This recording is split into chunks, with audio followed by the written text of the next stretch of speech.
Hello everyone, welcome to my channel. मैं हूं doctor Neeru Chaudhary और हम पढ़ रहे हैं डिस्कनेक्शन, जिसके अंदर आज जो टॉपिक हम डिस्कस करने वाले हैं वो है डिस्कनेक्शन ऑफ 1,3 डायफंक्शनलाइज्ड कंपाउंड। अभी तक हम लोगों ने 1,1 डायफंक्शनलाइज्ड कंपाउंड एंड 1,2 डायफंक्शनलाइज्ड कंपाउंड कंप्लीट कर लिया है, जिसके अंदर हमने कई सारे एग्जाम्पल्स देखे। जो भी पॉसिबल एग्जाम्पल्स आपकी बुक में दिए हुए हैं तो वो सारे हम कंप्लीट कर चुके हैं। आज जो 1,3 डायफंक्शनलाइज्ड कंपाउंड के एग्जांपल्स देखते हैं। पहले इसका थोड़ा सा इंट्रोडक्शन, उसके बाद में हम इसके एग्जांपल्स देखेंगे। ठीक है, आइए। 1,3 डायफंक्शनलाइज्ड कंपाउंड नाम से पता चल रहा है फर्स्ट और थर्ड पोजीशन के ऊपर दो फंक्शनल ग्रुप्स लगे हुए होंगे। ठीक है, तो इससे रिलेटेड एक लाइन आप पहले लिखिए। This type of compounds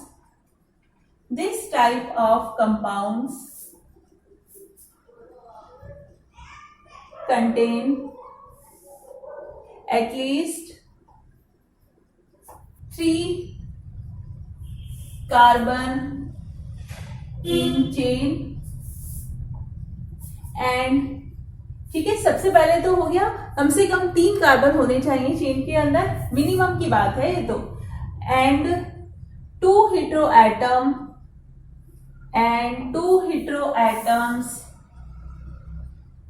are present on 2 carbon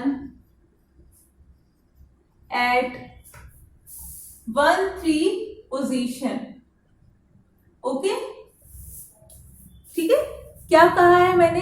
कम से कम 3 कार्बन तो चेन के अंदर होने चाहिए और उसमें फर्स्ट और थर्ड के ऊपर 2 हीटेरो एटम्स जो हैं वो लगे हुए होते हैं, फर्स्ट कार्बन और थर्ड कार्बन के ऊपर। ठीक है, तो इसका अगर हम एक स्केलेटन तैयार करें तो क्या स्केलेटन हो सकता है? मान लीजिए यहाँ पर ये फर्स्ट नंबर का कार्बन है, ये सेकेंड कार्बन हो गया, ये थर्ड कार्बन हो गया। ठीक है, यहाँ पे मैंने एक न्यूक्लियोफाइल लगा दिया, जो भी कोई भी फंक्शनल ग्रुप हो सकता है, उसमें हीटेरो एटम तो होगा ही सही। ठीक है, उसके अलावा जो ये कार्बन है इसके ऊपर लगा हुआ है, तो अब उसके बारे में हम बात करते हैं कि वो लगा हुआ होगा कार्बोनिल। ठीक है, इसके लिए जरूरी है कि इस टाइप के जो कंपाउंड्स होंगे ना, उनका ऑक्सीडेशन लेवल कार्बोनिल होना चाहिए, तभी हम उसको डिस्कनेक्ट करते हैं। आई बात समझ में? तो इसीलिए मैंने यहाँ पर ये कार्बोनिल लिखा हुआ है। अब ये कार्बोनिल हो सकता है या फिर कोई एसिड हो सकता है या कोई दूसरा न्यूक्लियोफाइल हो सकता है, जैसे नाइट्रो हो सकता है, साइनाइड हो सकता है। लेकिन आपको ये बात ध्यान रखनी है कि यहाँ पर ये कार्बन जो है, इसका ऑक्सीडेशन लेवल जो होगा वो क्या होगा? कार्बोनिल होगा। ठीक है, तो इस टाइप के स्केलेटन के अंदर ही हम लोग डिस्कनेक्शन करेंगे। तो फर्स्ट नंबर का कार्बन जो है और ये जो न्यूक्लियोफाइल है, यहाँ का बॉन्ड हम डिस्कनेक्ट करते हैं, ये बॉन्ड डिस्कनेक्ट होता है और इससे जो हमें मिलते हैं सिंथॉन, वो क्या मिलते हैं? एक तो न्यूक्लियोफाइल मिलेगा, ठीक है, न्यूक्लियोफाइल मिल गया। दूसरा जो हमें सिंथॉन मिलेगा, अब आपको पता है न्यूक्लियोफाइल जो भी कोई हीटेरो एटम होगा उसकी इलेक्ट्रोनेगेटिविटी तो कार्बन से ज्यादा ही होगी, तो इसके ऊपर तो आ गया नेगेटिव चार्ज, इस पर आएगा पॉजिटिव चार्ज। अगर इस तरीके का आपको पॉजिटिव चार्ज दिखाई देता है इस तरीके से, ठीक है, तो इस टाइप का जो सिंथॉन बनेगा, इसका रिएजेंट क्या बनेगा वो देखिए आप। इसका रिएजेंट बनता है अनसैचुरेटेड कार्बोनिल कंपाउंड। ये क्या बन गया इसका synthon? Unsaturated carbonyl compound. Carbonyl group के अल्फा कार्बन पर क्या है? डबल बॉन्ड है। इस तरीके के कंपाउंड्स को हम कहते हैं अनसैचुरेटेड कार्बोनिल कंपाउंड्स। इसका रिएजेंट जो बना है, ये जो रिएजेंट है ये इन्वॉल्व होता है माइकल रिएक्शन के अंदर।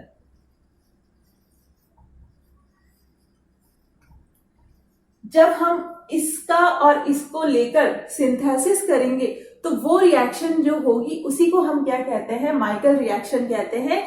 यहाँ पर सबसे इंपॉर्टेंट यही है जो आपके लिए नया है, आपको ये पता होना चाहिए। सबसे पहली बात तो हो ही गई कि इस तरीके से 3 कार्बन होंगे, एक का जो ऑक्सीडेशन लेवल होगा वो कार्बोनिल होगा या कोई दूसरा कोई न्यूक्लियोफाइल लगा हुआ होगा, वो भी पॉसिबल है। ठीक है, लेकिन बस यहाँ पर कोई इलेक्ट्रॉन विड्रॉइंग ग्रुप ही होगा, बस ये इंपॉर्टेंट है यहाँ पर।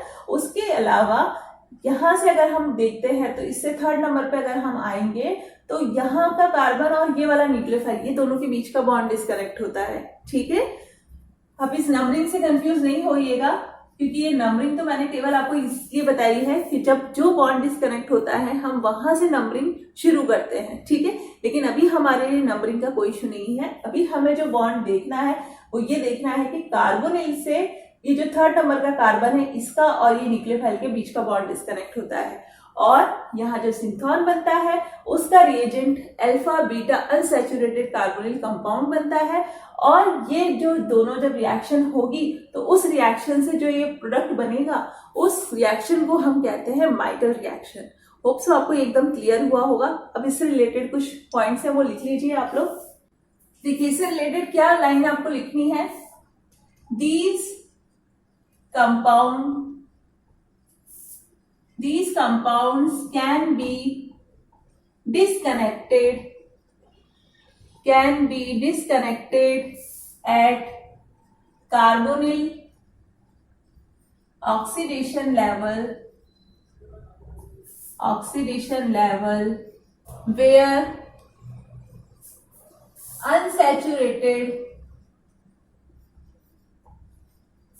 carbonyl compounds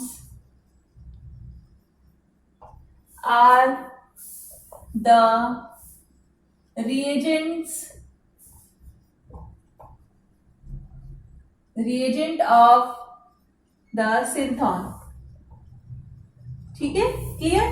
क्या कहा है हमने कि ये जो कंपाउंड होते हैं इसके अंदर तभी डिस्कनेक्शन आप करेंगे जब इसका कार्बोनिल ऑक्सीडेशन लेवल होगा, तभी। ये बहुत इंपॉर्टेंट है, आपको ये बात ध्यान रखनी है कि आपको दिख तो रहा है कि 3 कार्बन है और 1st और 3rd के ऊपर हेटेरो आइटम लगे हुए हैं, लेकिन वो कार्बोनिल ऑक्सीडेशन लेवल पर नहीं है। कार्बोनिल ऑक्सीडेशन लेवल का होना बहुत जरूरी है। अगर नहीं है तो हम आगे के एग्जांपल्स में देखेंगे कि पहले हम FgI करके उसको कार्बोनिल के अंदर कन्वर्ट करेंगे, उसके बाद ही हम उसको डिस्कनेक्ट करेंगे, ठीक है।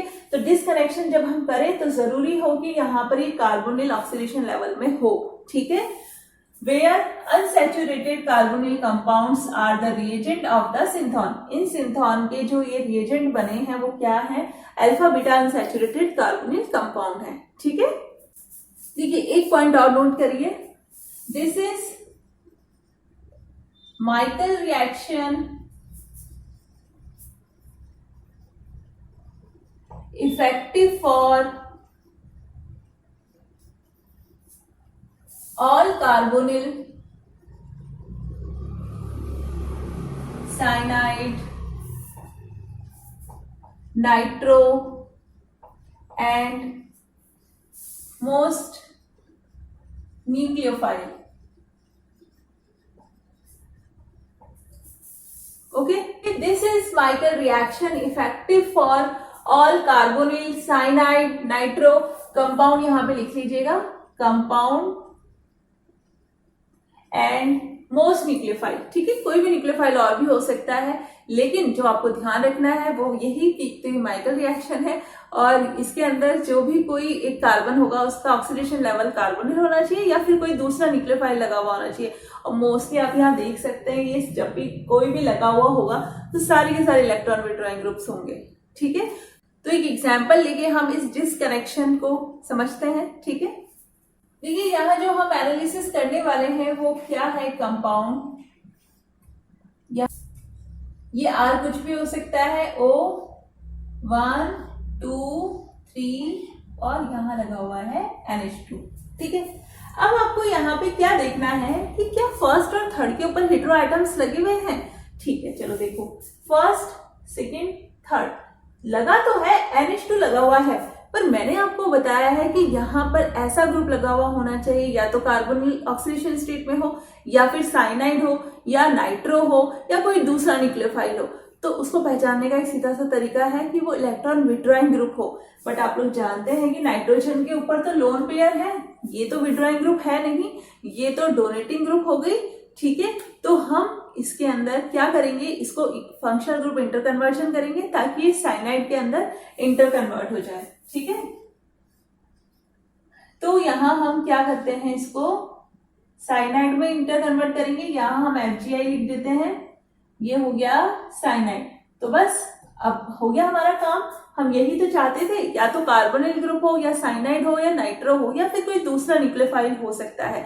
बट यहाँ पर ये जो है, ये तो यहाँ पर CH2 NH2 है और ये NH2 के ऊपर लोन पेयर लगे हुए हैं, तो ये तो डोनेटिंग ग्रुप की कैटेगरी में आता है, ना कि इलेक्ट्रॉन विड्रॉइंग ग्रुप की कैटेगरी में। ठीक है ना।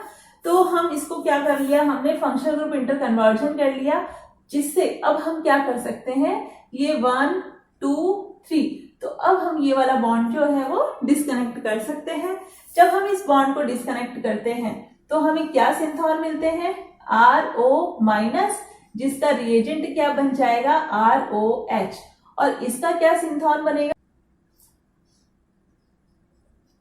यहां पॉजिटिव चार्ज। ओके, तो पॉजिटिव चार्ज आएगा तो यहां से हाइड्रोजन जो है वो बाहर निकल जाता है और ये क्या बन जाएगा, इस तरीके से अनसैचुरेटेड कंपाउंड में कन्वर्ट हो जाता है। ठीक है, तो ये हो गया आपके रिएजेंट, इसकी और इसकी इन दोनों की मिलकर रिएक्शन होगी, जिससे क्या होगा, माइकल रिएक्शन होती है वो, और ये हमारा कंपाउंड जो है उसका फॉर्मेशन होता है। तो अब हम इसका सिंथेसिस देख लेते हैं। ठीक है, हो सकता है आपके सामने, अगर आपके पास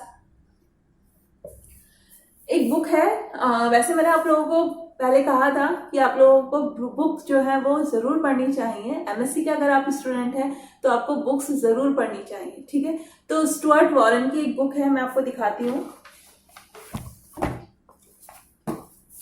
ये एक बुक है स्टुअर्ट वॉरेन की। ठीक है, तो बढ़िया बुक है डिस्कनेक्शन के लिए, अगर आप लोग इसको रेफर करते हैं तो बढ़िया है। ठीक है, एक जगदम्बा भी है प्रगति पब्लिकेशन की, बट उससे ज्यादा बेटर है ये वाली। अगर आप लोग ये प्रिफर करेंगे तो इसके एग्जाम्पल्स को आप नहीं छोड़िएगा, सारे एग्जाम्पल्स को आपको सॉल्व करने हैं। तो ठीक है, इसमें जो एग्जाम्पल दिया हुआ है हम उसी को देख लेते हैं। ये इसी का सिंथेसिस है। देखिए ये R जो है इसकी जगह पर मैंने इसको लिया है। ठीक है, तो अब हम यहाँ पर जब इसका सिंथेसिस करेंगे तो हम यहाँ पर ये जो R है वो यही ले रहे हैं। ठीक है ना, तो यहाँ पर हमने इसका H लिया है। यहाँ पे हमें कोई ना कोई बेस लेना होता है जिससे इससे ज्यादा न्यूक्लियोफिलिक हो जाए वो। ठीक है, अभी भी ये न्यूक्लियोफाइल की तरह तो बिहेव करता है क्योंकि इसके ऊपर लोन पेयर है, लेकिन अगर कोई नेगेटिव चार्ज स्पीशीज होती है तो न्यूट्रल के कंपैरिजन में नेगेटिव चार्ज स्पीशीज जो होगी वो ज्यादा न्यूक्लियोफिलिक होती है। ठीक है, तो यहाँ पर हम क्या करेंगे, इसको इसकी रिएक्शन कराएं। इसके लिए हम क्या लेंगे, NaOMe, ये तो बेस का काम करेगा। ठीक है, ये बेस की तरह काम करेगा तो यहां से H को निकाल लेगा, और हम साथ में क्या लेने वाले हैं, ये साइनाइड। ठीक है, अब इसमें जो रिएक्शन होती है ना, अगर आप इसको अच्छे से समझें तो हम इसको थोड़ा बढ़िया तरीके से लिखते हैं। देखिए इस तरीके से, ये डबल बॉन्ड्स है, यहां से इन्होंने इस बेस ने क्या करा, H को ले लिया, तो अब ये नेगेटिव चार्ज स्पीशीज हो जाएगी। मैं इस रिंग को R ही लिख रही हूं, ये हो गया। ठीक है, अब क्या होता है, ये इलेक्ट्रॉन विड्रॉइंग ग्रुप है तो ये इलेक्ट्रॉन्स को इधर की तरफ अट्रैक्ट करेगा। ये डबल बॉन्ड के कॉन्जुगेशन में आ गया ना, तो यहाँ पे इलेक्ट्रॉन्स जो है इस तरीके से शिफ्ट होते हैं। ठीक है, तो यहाँ पर क्या आता है, पॉजिटिव चार्ज आता है। ओके, तो मैं इसको इस तरीके से लिख देती हूँ आपके सामने। ये आ गया डबल बॉन्ड, यहाँ पर इसको भी ओपन कर लीजिए आप, ये इलेक्ट्रॉन्स इस तरफ शिफ्ट होंगे, तो ये डबल बॉन्ड, नाइट्रोजन के ऊपर नेगेटिव चार्ज और यहाँ पर ये पॉजिटिव चार्ज। ठीक है, अब क्या होगा, ये न्यूक्लियोफाइल जो है वो यहाँ पर इस कार्बन के ऊपर अटैक करता है। जब ये कार्बन के ऊपर अटैक करेगा तो क्या बनेगा, ये RO, ये डबल बॉन्ड, कार्बन, नाइट्रोजन और ये नेगेटिव चार्ज। अब क्या होता है, यहाँ पर ये इलेक्ट्रॉन्स फिर से इस तरीके से यहाँ पर आते हैं और इस कार्बन के ऊपर क्या आता है, ये इलेक्ट्रॉन जब शिफ्ट होंगे तो यहाँ पर नेगेटिव चार्ज आएगा, और नेगेटिव चार्ज जब आएगा तो जो यहाँ से H लिया गया था वो H वापस से दे दिया जाएगा और यहाँ पर वो H लग जाएगा। ठीक है, तो क्या बन जाएगा आपका जो हमारा टारगेट मॉलिक्यूल, अभी टारगेट मॉलिक्यूल नहीं, अभी तो ये बनेगा हमारा। ठीक है, RO, ये साइनाइड। ठीक है, ये बनता है। उसके बाद हम क्या करते हैं, इसका रिडक्शन कर देते हैं। रिडक्शन के लिए जो लिया जाता है, आप लोगों ने ये लिख लिया होगा, मैं इसको हटा देती हूं यहां से। इसके रिडक्शन के लिए जो लिया जाता है वो रोडियम H2 और एल्यूमिना लिया जाता है, ठीक है, जिससे इसका क्या हो जाता है, रिडक्शन हो जाता है और ये हमारे टारगेट मॉलिक्यूल के अंदर कन्वर्ट हो जाएगा। ये है हमारा टारगेट मॉलिक्यूल, ठीक है। होप सो आपको ये क्लियर हुआ होगा कि क्या समझाया है मैंने आपको। आप एक बार फिर से देख सकते हैं, ये जो रिंग है वो ही मैंने R लिख दिया इसको, ठीक है ना। आप इसको जब पूरा कंप्लीट करेंगे तो यहाँ पे इस रिंग को ही बना दीजिएगा। ये RO, यहाँ पे हमने क्या लिखा है इसको, कि जब ये बेस प्रेजेंट होता है तो ये H को निकाल लेगा, जिससे ये न्यूक्लियोफाइल तैयार होगा। इससे ज्यादा न्यूक्लियोफिलिक ये है। ये अटैक जब यहाँ पे करेगा, और ये अटैक किस तरीके से करेगा ये भी मैंने आपको बताया कि क्या रेजोनेटिंग स्ट्रक्चर्स जो है वो बनेंगी यहाँ पर। इसीलिए कहा था कि यहाँ पे इलेक्ट्रॉन विड्रॉइंग ग्रुप होना चाहिए। ये इलेक्ट्रॉन विड्रॉइंग ग्रुप है, इसीलिए इसने इलेक्ट्रॉन्स को इस तरफ अपनी तरफ अट्रैक्ट किया। ये कॉन्जुगेशन हो गया ना, ये यहाँ के इलेक्ट्रॉन और इस तरीके से डबल बॉन्ड के इलेक्ट्रॉन ये कॉन्जुगेशन में आ गए तो रेजोनेंस हो गया। ये इलेक्ट्रॉन्स इस तरफ शिफ्ट होते हैं, यहाँ से ये इलेक्ट्रॉन्स इस तरफ, उससे क्या होगा, यहाँ पे पॉजिटिव चार्ज जनरेट हो गया, यहाँ ये नेगेटिव। हमें तो इससे मतलब है कि इलेक्ट्रॉन्स यहाँ से यहाँ आए, इसके ऊपर क्या आ गया, न्यूक्लियोफिलिक ये एडिशन हो गया, ठीक है। ये न्यूक्लियोफाइल आगे जुड़ गया। अब ये इलेक्ट्रॉन्स फिर से इधर आते हैं तो जो H यहाँ से लिया गया था वो वापस से यहाँ पर मिल जाएगा और यहाँ H ऐड हो जाएगा।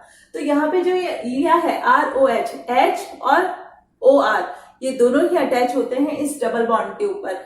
जनरली जो डबल बॉन्ड्स होते हैं या एल्कीन होती हैं वो इलेक्ट्रोफिलिक एडिशन रिएक्शन देती हैं, ठीक है। यह सब आपको अगर पता है तो, नहीं भी पता है तो मैं आपको बता रही हूँ, क्योंकि ये आपने एल्कीन्स के अंदर पढ़ा होगा कि एल्कीन जो होती है इलेक्ट्रोफिलिक एडिशन रिएक्शन देती है। पहले इलेक्ट्रोफाइल आके जुड़ता है एल्कीन्स के ऊपर, बट आप यहाँ देख सकते हैं कि डबल बॉन्ड के ऊपर ही एडिशन हुआ है। ये एडिशन कहाँ हुआ है, इस डबल बॉन्ड पे ही हुआ है।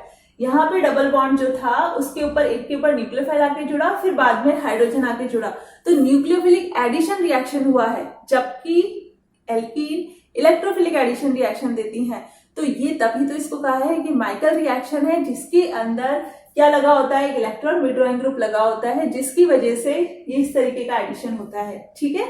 और अपना टारगेट मॉलिक्यूल का फॉर्मेशन हो जाएगा। होप सो आपको क्लियर हुआ होगा ये एनालिसिस।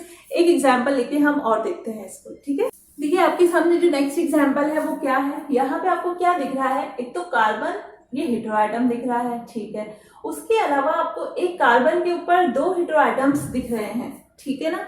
यहाँ पे हम ये वाला डिस्कनेक्शन करेंगे क्योंकि हमें क्या चाहिए, कार्बोनिल ऑक्सीडेशन लेवल चाहिए, ठीक है। अभी तो ये एसिडिल में कन्वर्टेड है, तो अभी तो हम ये बॉन्ड डिस्कनेक्ट नहीं कर सकते, ठीक है ना। करना होगा हमें इन दोनों बॉन्ड्स को डिस्कनेक्ट करना होगा। जब दोनों बॉन्ड डिस्कनेक्ट होंगे तो होगा क्या, यहाँ पर होगा ये 1,1 डाइएक्स, ठीक है। सिंपल है, ये हम पढ़कर आए हैं। एसिटिल इजीली आपने फाइंड आउट कर लिया होगा। ये Br, ये कार्बोनिल और ये H, ठीक है। अब देखिए आपको यहाँ पे क्लियरली दिख रहा होगा कार्बोनिल फर्स्ट, सेकेंड, थर्ड के ऊपर ब्रोमीन लगा हुआ है, और अब ये बॉन्ड डिस्कनेक्ट हो सकता है क्योंकि ये अब ऑक्सीडेशन लेवल इसका क्या हो गया, कार्बोनिल हो गया, ठीक है। तो अब हम ये बॉन्ड डिस्कनेक्ट कर सकते हैं। जब हम ये बॉन्ड डिस्कनेक्ट करेंगे तो Br माइनस बनेगा और साथ में हमारा ये वाला सिंथॉन बनेगा, जिसको हम किस में कन्वर्ट कर सकते हैं, अनसैचुरेटेड कार्बोनिल कंपाउंड में कन्वर्ट कर सकते हैं। तो यहाँ पर हम लिख देते हैं ये अनसैचुरेटेड में कन्वर्ट हो गया, और ये डबल बॉन्ड इसको किस तरीके से H के साथ में लगा दीजिए तो ये HBr में कन्वर्ट हो जाएगा। तो ये हुआ इसका एनालिसिस। अब हम इसका देखते हैं सिंथेसिस, ठीक है। सिंथेसिस के लिए हम क्या लेंगे, इसको और इसको लेंगे, ठीक है।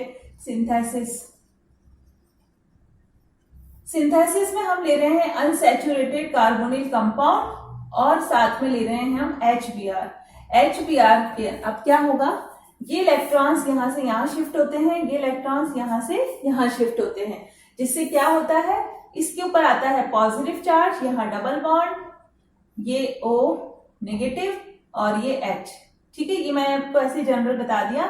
अब ये Br माइनस जो है वो अटैक करेगा यहाँ पर इस कार्बन के ऊपर, और ये इलेक्ट्रॉन्स जब फिर से यहाँ पर शिफ्ट होंगे तो यहाँ नेगेटिव चार्ज आएगा, जिसके ऊपर ये H आके जुड़ जाएगा।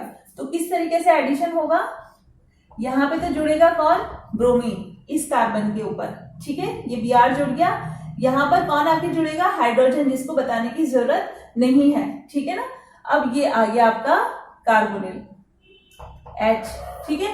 तो आप देख सकते हैं कि ये बन गया, अभी तो ये बना है, ठीक है। अब हम इसका क्या करें, आगे फर्दर डाइऑल से रिएक्शन करा दें, क्योंकि अभी तो हम कुछ दिन पहले ही तो पढ़कर आए हैं कि अगर हमें एसीटेल बनाना हो और ये साइक्लिक हो तो हम क्या लेते हैं, 1,2-डाइऑल लेते हैं, ठीक है। जिससे क्या होगा, यहां से ये दोनों H, ये वाला H, ये वाला H और ये ऑक्सीजन, ये तीनों वाटर मॉलिक्यूल जो है बाहर निकल जाएगा और जो हमारा टारगेट मॉलिक्यूल है उसका फॉर्मेशन हो जाएगा। ये हमारा टारगेट मॉलिक्यूल है, ठीक है।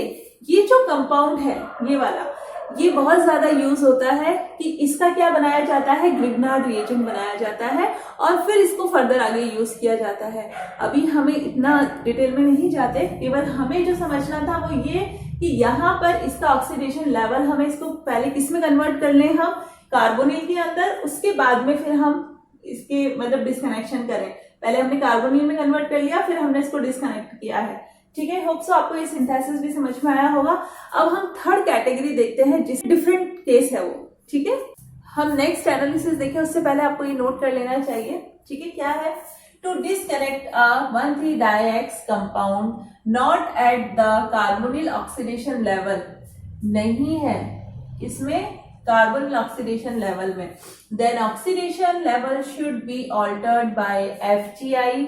If the target molecule contains no oxygen substituent, then it must be produced by the substitution. ठीक है, क्या है यहाँ पर, या तो आपको कार्बोनिल ऑक्सीडेशन लेवल नहीं होगा तो आपको FGI करके उसमें कन्वर्ट करना होगा, और इन केस वहां पे ऑक्सीजन हो ही ना टारगेट मॉलिक्यूल के अंदर, तो हमें पहले सब्सटीट्यूशन करके कम से कम ऑक्सीजन तो लेकर आना होगा, उसके बाद फिर हम उसका FGI करके ऑक्सीडेशन लेवल जो है जो हम चाहते हैं वो हम लेकर आ जाएंगे, ठीक है। तो आपके सामने जो ये टारगेट मॉलिक्यूल है, आप यहाँ देख सकते हैं कि यहाँ पे ये एक कार्बन जिसके ऊपर क्लोरीन लगा हुआ है, 1, 2, 3, थर्ड पे ऑक्सीजन तो लगा हुआ है, चलो ऑक्सीजन लगा हुआ है, इसलिए सब्सटीट्यूशन तो नहीं करना अपन को अभी। लेकिन यहाँ पे ये एस्टर है, तो एस्टर है तो अब हम एस्टर तो हमें चाहिए नहीं, क्योंकि एस्टर तो यहाँ पे तो लोन पेयर है, तो हमारा तो काम बनेगा नहीं, क्योंकि ये तो फिर विड्रॉइंग नेचर शो ही नहीं करेगा अगर डबल बॉन्ड हो तो हम क्या करें, यहां से इस बॉन्ड को डिस्कनेक्ट कर दें, ठीक है, क्योंकि हमें एस्टर नहीं चाहिए। एस्टरिफिकेशन हुआ होगा तो एस्टरिफिकेशन के दौरान तो OH और एसिड के बीच रिएक्शन हुई होगी, तो हम यहां से क्या करें, इसको डिस्कनेक्ट कर दें ताकि यहाँ पर क्या आ जाए, OH आ जाए, ठीक है। तो हम यहाँ से CO बॉन्ड को डिस्कनेक्ट कर रहे हैं ताकि यहाँ पर हमें OH मिल जाए, ठीक है। अब हमें OH तो मिल गया, लेकिन OH के ऊपर ऑक्सीजन के ऊपर भी लोन पेयर है, यहाँ अगर डबल बॉन्ड आएगा तो ये तो उसके साथ में क्या हो जाएगा, कॉन्जुगेशन में आ जाएगा, तो हमारा तो काम नहीं बनेगा। तो अब हमें क्या करना पड़ेगा, इसका ऑक्सीडेशन लेवल को चेंज करना पड़ेगा। इसे हम इसको कार्बोनिल कंपाउंड के अंदर चेंज कर सकते हैं, या हम डायरेक्ट इसको एसिड में चेंज कर दें। ये जो एग्जाम्पल है इसके अंदर एसिड चाहिए, तो हम इसको क्या कर दें, FGI कर दें इसका, तो ये किसमें कन्वर्ट हो जाएगा, ये COOH के अंदर कन्वर्ट हो जाएगा, ठीक है। बस हमारा काम बन गया, 1, 2, 3 हो गया ना, कार्बोनिल का इसमें कन्वर्ट हो गया ये, ठीक है। अब क्या कर दें, हम इस बॉन्ड को डिस्कनेक्ट कर दें। देखिए स्टूडेंट्स, आपको बस ये ध्यान रखना है कि जब ये बॉन्ड यहाँ से डिस्कनेक्ट होगा तो ये पॉजिटिव आएगा, यहाँ डबल बॉन्ड आएगा।